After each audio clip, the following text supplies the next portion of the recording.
Hey, OGL 350. Welcome to Module 2. I'm going to try to put these videos out on Monday. I used to do 2 videos a week for my other class, and I'm only going to do one from now on and one for this class. You can expect about half-hour videos, and we'll get it over with and get you moving on this. I definitely would keep it shorter. This one shorter than I don't have as much to say in this class. You got to be good in this class to get through it. I'm serious. You got to be good in this class. This is a tough class. It's not my fault. Don't blame me. Okay, hey, the names, the introduction discussion board of names, that was fun. I got to learn a lot. I reread some wrong. I tried to leave you all comments. A lot of what you wrote resonated with me in some way, shape, or form. It was really cool. Made me think about my name is Michael. Now, my mother was Italian, straight up. My dad couldn't make up his mind what he was. Started with German, and all of a sudden he told us he changed to like Austrian, then he became Czechoslovakian. I have no clue. But my name is spelled Feyrer, which tends to be more Germanic, German, but I always consider myself more Italian. That was the side of the family we hung out with the most and things like that. So my mom, as a firstborn, they named me Michael. I'm smart. I'm not dumb like they say. Who knows The Godfather, part two, the oldest one, Fredo. I'm smart. So my name is Michael. Uh, my middle name was supposed to be named after my maternal grandfather, Angelo Salamone. Now, Angelo worked at Harley Davidson all his life, came over to the U.S. when he was about 5 years old, from a town outside of Rome called Benevento. Came to Milwaukee and hung around with his buddies, that annual Chico Benevento picnic.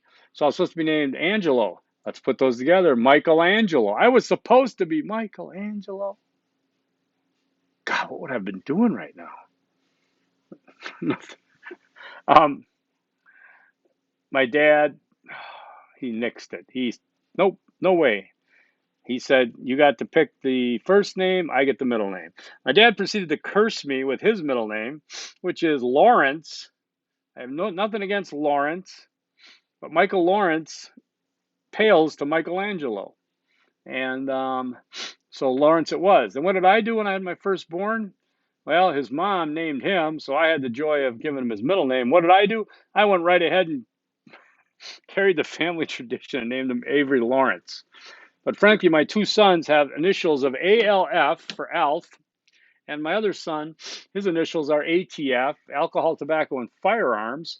So they're destined for greatness. My two sons' names, by the way, are completely androgynous, I guess you'd say, with Avery and Aubrey. Avery, you're going to be 30 in 2 weeks. Aubrey's 21 and working at the bookstore right now. They like their names. Their mom gave them their names. I wasn't a fan. I've told them since they were little boys and I started raising them by myself, they could change them if they wanted to. But I guess their reaction would be similar to what anybody would have, be like, what? You said I could change my name. Why would I want to do that? Right? I get it. So I get it. So they got them. I remember taking them to their pediatrician one time for checkups. And it was like 6 of us in the waiting room. It was me and my 2 boys and a woman or 2 girls. And hand to God, the woman's kids were named Avery and Aubrey, the girls, Avery and Aubrey, and my sons were named Avery and Aubrey. And that was kind of freaky, and not sure if I've ever actually lived through that. All right, anyways, well, I didn't take many notes for this, okay? But I did write down about procrastinating. You procrastinate at your own risk. I'm going to call that Easter egg number 1 right off the bat. Procrastinating at your own risk. As you recall, I've been telling you that we had the softest grand opening of a semester ever. It was 11 days for this intro module and module 1. Trust me, there's never been an intro module before. All the stuff you saw in the intro have always been in module 1. I just stretched it out because I didn't want to jam too much into it. So you had 11 days to do what normally is 7 days work, or sometimes 6. So procrastinating then was something I advised against very much. There are no books for this course that you have to wait for. All the readings are there. The instructions are there. I'm here, and there's a big paper due every Sunday night. A 300 level course at a university for 3 credits usually requires about 130 hours per semester, per session, to be successful at. That's 130 hours. If it's a 15-week session, right, that includes classes and what have you. So 15 weeks, that's uh, so 15. So 130 divided by 15 equals 8.6 hours a week. So you figure people go to class a couple times maybe, and they got to study, they got to do something. 8.6 hours a week to be successful. What are we doing here? We've cut that time in half. We did not cut the work in half. I made that clear. We didn't cut the work in half. We cut the time in half. So 8.6 times 2 is basically 17 hours a week. 17 to 18 hours a week expected. Okay? If you wait until Canvas calendar tells you something is due before you do it, you're going to have trouble in this course. The papers from here on out get more difficult. Okay, there's more to do. There's readings, there's viewings, there's listenings, and there's writings. It's a literacy course, and there's a lot to be done. All right, so you got about, if you're not putting in at least 17 hours a week in this course, again, except for, let's say that's 16 hours and 40 minutes after this video, then you're probably not doing enough to be successful. Don't expect to be successful. You pass it probably. Okay. As it was at the end of, yesterday was the due date for the first paper. Okay. 1, 2, 3, 4, 5, 6, only 6. No, I'm sorry. 1, 2, 3, 4, 5, 6, 7, 8. 8 out of whatever we have, 25, weren't able to get it in time. There's a couple of them that aren't doing any work at all in the class, pretty much. So I don't know what will happen with them. Maybe they are. I don't know. But I did get emails from some people in my other class. Okay, let me say, and there's been a lot of excuses, a lot of apologies, a lot of promises, a lot of like, this isn't me normally, and blah, blah, blah, new job, sinus infection, all kinds of stuff. Okay. I want to be really clear on something. Don't apologize to me. There's never a time that's going to be necessary apology. I think I said this before. You are not insulting me. You are not offending me. You are not slandering me. I am not judging you. I'm not applying judgment. Own it. You should own it. There's a late policy. I made that simple so that you wouldn't have to send me things that are irrelevant. All right? Just own it. You had 11 days to get this paper going and get it done. You didn't do it. Whatever. It's fine. I'm not judging you. I'm late with a lot of stuff. Okay? I called my oldest son. He's writing for this website, and he's got these articles in, and I thought he was ticked off at me all weekend. And he goes, Dad, I'm busy. I'm trying to write this. Okay, I know it. All right. I'm like, I'm sorry. I apologize. No. So I'm not. People got stuff to do. People got deadlines. I understand. You make real life choices, but you're not going to get that extra room from me. You don't get that extension from me. Okay, because I have deadlines. I have a late policy. 1 day is 10%, 2 days 20%, 3 days 30%. Hey, use it to your best to your ability. It's fine. Instead of getting 100 on a paper, send me a perfect paper on Wednesday and it'll get 70. Great. Big deal. Don't be so obsessed with every paper and every submission has to be perfect. It ain't going to happen. That's not real life. Deal with it. Thicker skin. Okay? If you lose a point or two here and there, deal with it. No one misses a grade level in my class for 10 points or less if you do all the work. You skip some things, you miss by 10%, 10 points or so, that's your fault. Own it. If you do all the work and you miss by 10%, I'll take that on and say, I could have maybe given you that somewhere and I'll give it to you. Okay. And as it is, as I've said, it only takes about an 88 or something or an 87 to get an A in this class and 77 to B and things. So there's a lot of room to run here. Okay. You got this. So I want to be really careful when I say that to procrastinate at your own risk. Okay. Now, I'm going to be scoring a lot of papers, including yours, the next 2 or 3 days. That's when you can start looking at things. I would always check to see if I leave you comments. And like I did with your first discussion board, I left a lot of you comments. Some of you came back and replied to my comments. I love that. I think that's great. We can interact because, like I said, I have no life. So whatever you can give me, I appreciate. But if you want to, I'd really appreciate you email it to me. And you say, hey, Professor Fair, regarding that discussion board one, what you said about my name, that it was too hilarious. I didn't say that. So, because I do look back, but once we get past it, doesn't Canvas doesn't tell me that there's a comment waiting for me. Okay, so I would appreciate that. Email me anytime about that stuff. Okay, just don't apologize. Don't say I'm sorry to email you, but no, you're not sorry. Sorry, that's like I don't think that's passive aggressive. Is that passive submissive? Like you want to apologize for not turning the assignment in, but what? Let's take a look at this, a little deeper look. Stay with me here. Apologize, express regret for something that one has done wrong. Oh, I guess it's okay. Then you're apologizing for doing it wrong and not submitting it. Bull garbage, I call. Just don't apologize. Own it. You don't have to tell me it's going to be late. Just turn it in late. Relax. Enjoy the wide luxury lane. All right. So we got that. Good. All right. Let's go back to my notes on Module 2. Let's look at Module 2. Okay. Module 2. You think he'd be ready? Module 2. So we got this video. Then you got your overview of the course, which you got a quiz worth 40. You got a discussion post worth 35.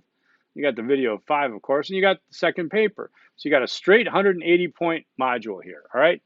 You're going to define and differentiate prejudice and discrimination, recognize bias and discrimination, examine and assess the impact of culture on individual values and behavior. I had a discussion with someone recently because they had spoken to me things that I considered to be incorrect.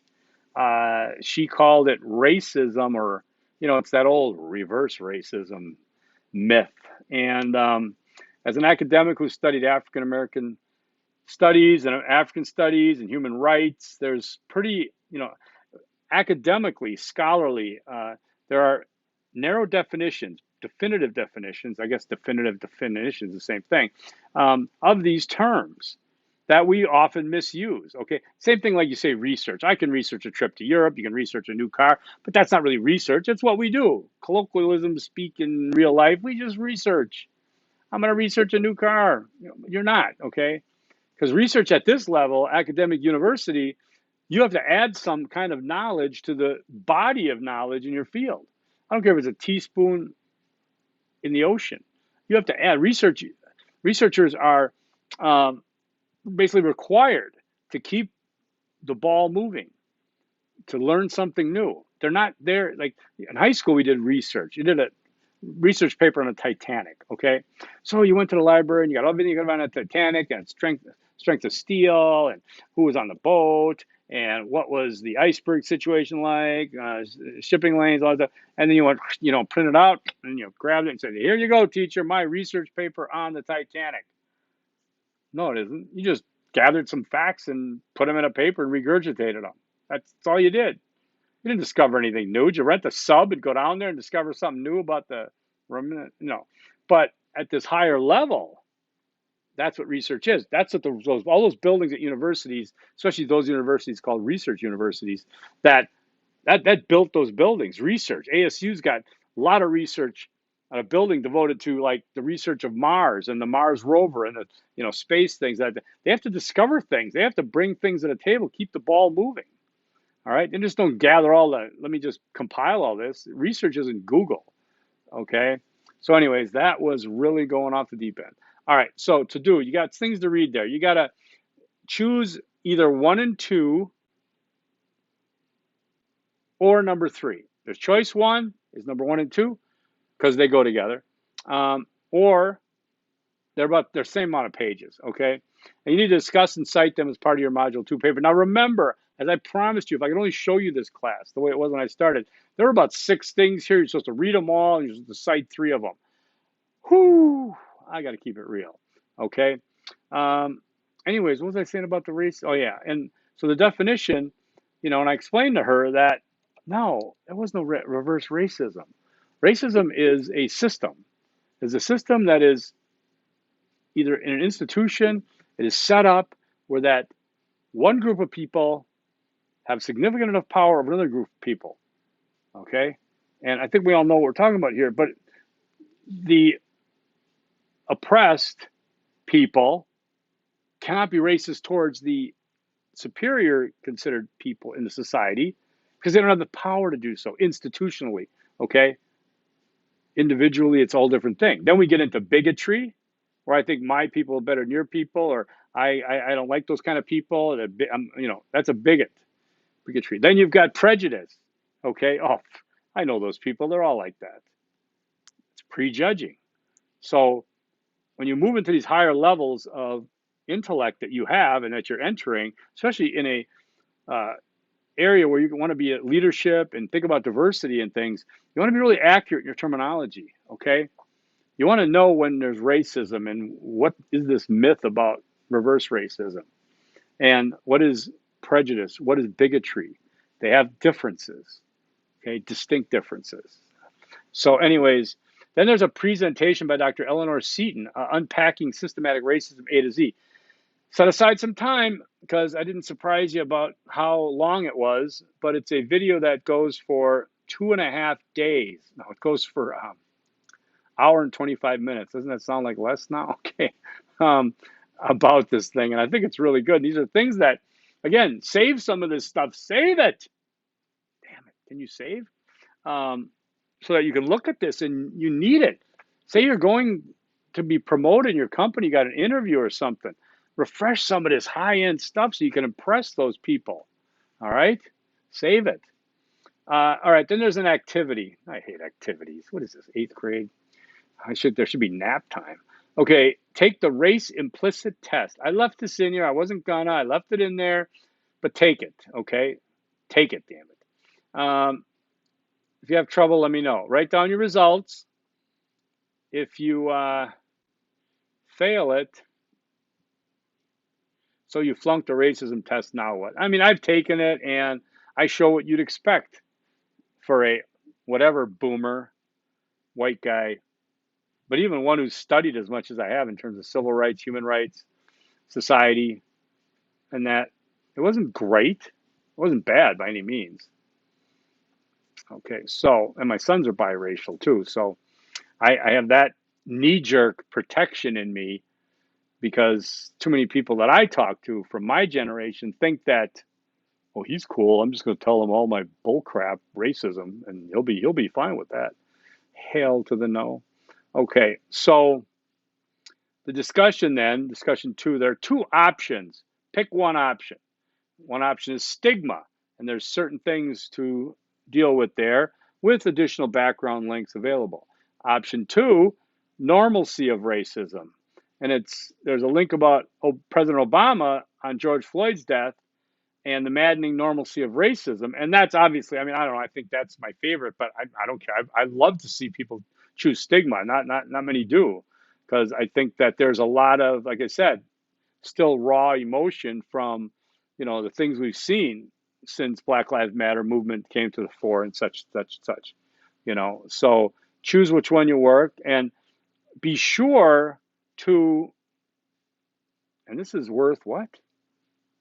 Oh, 100 words for a response. I thought it was 100 points. No, it's actually only 35 points. What a ripoff. I'm sorry. Ugh.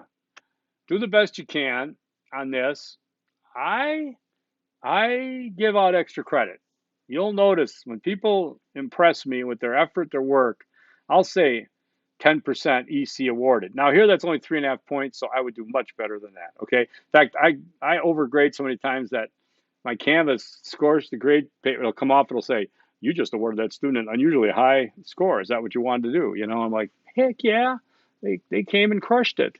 So do the best you can here. 200 words.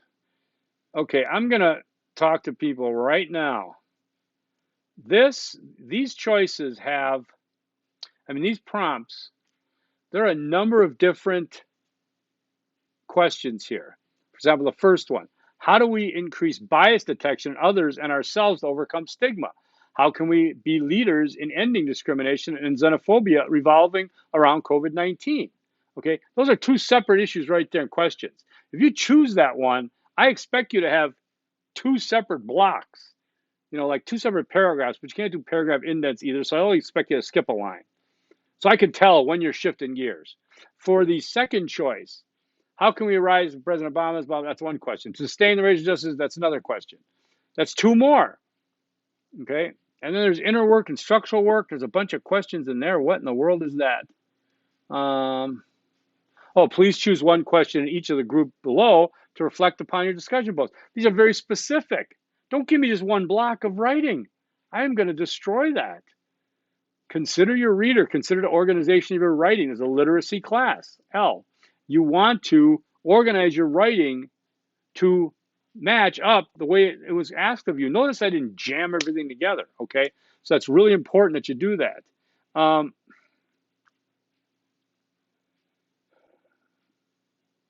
right, then you've got your presentations.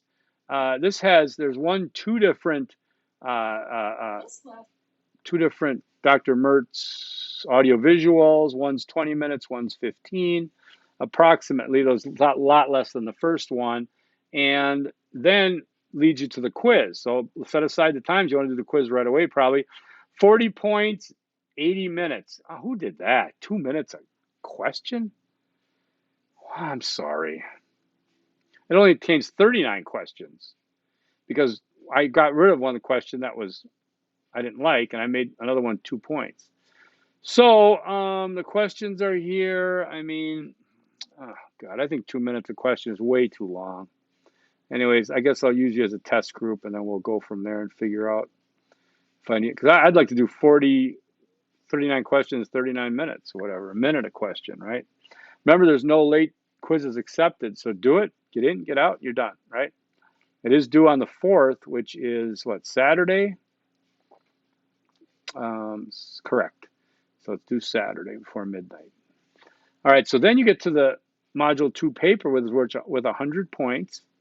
I have a little section way at the bottom about plagiarism again. You don't want to be not citing your work appropriately. This one, there's 2 parts to it. There's a part about the Dr. Eleanor Seaton, that video I told you, hour and a half basically. And then there's another one about a little bit more right about yourself, okay? So I think you should get all that. Don't start it Sunday and email me at 10 o'clock saying, I'm not going to have time to finish this. Because you got plenty of time to finish it. Today's Monday. You got plenty of time to finish it. It's up to you to prioritize the way you want to prioritize. If you don't want to prioritize it till next Sunday, then that's on you. It's not on me, okay? Boy, am I a whiner, ain't I? I should do an Easter egg. Boy, he whines, doesn't he? No, I don't want to. I don't want to do that. Okay, let's go Easter egg number 2. And that is, remember the first one I said procrastinate at your own risk. I would say work ahead at your own risk. Now that's at your own risk. Now that's not, see, I'm doing the same Easter eggs in my other class, and I always mix you guys up if you don't put it in your subject. But working ahead at your own risk. It rarely happens in this course. People are way more behind than they are ahead. But just so you know, to be ahead means you might miss something. Okay, it's not as bad here. All right. So let's just keep that one for what it's worth. Working ahead at your risk. It's kind of like me as a diabetic type 2. It's like, be careful you don't have low blood sugar. That ain't gonna happen. Okay, that's like be a great problem to have for me. I'd love to say low blood sugar, grab a candy bar. That doesn't happen. Okay, but if my Easter egg number 1 was try to get your blood sugar down from being so high, that would be appropriate for me. Anyways, okay, so now let's talk about. I'm just going to do my notes here to make sure I have it ready. So that's the Module 2 paper. Again, remember your formatting. Now, I hate to have this video before I look at your first papers because I'll probably spot some tendencies that I will definitely address. And because I'm not going to address it in the video, you're lucky. You don't have to hear me talk about it, but I will send out an announcement maybe by Wednesday to reflect upon those first papers and give you some more guidance in terms of the formatting issues. Or I just may say, oh my God, I wish I could treat you all the In-N-Out burger, or what's the veggie burger one? Because it would be so great. So this group is really strong from the start. I like it. And I think you'll be just fine. So Easter egg number 3 is don't apologize, own it. That's the difference between my other class. I added own it on there. Don't apologize, comma, own it. Isn't that cool? So tell me what you think. I'm always curious about your thoughts and your prayers. I need those. So okay, let's have a good one. 25 minutes. Enjoy your week. Please stay on your work and the readings, the presentations, the audio visuals, and forks up. Peace.